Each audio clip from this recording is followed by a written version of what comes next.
ಹುಟ್ಟಿದ ಈ ಊರು, ಮಾತು ಕಲಿತ ತವರೂರು. ಜೀವ ನೀಡು ಅಂದರು ನೀಡುವೆನಾ,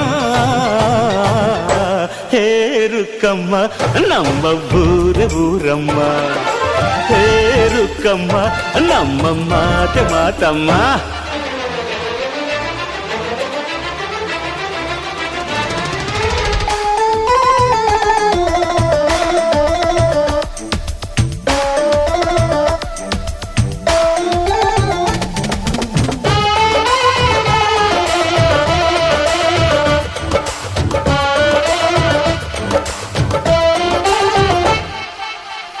ಇಲ್ಲಿರೋ ಸೌಭಾಗ್ಯ ಎಲ್ಲೂ ಇಲ್ಲ, ಈಶ್ವರಿ ತಾಯಿ ಇರೋ ಊರೇ ಇದು.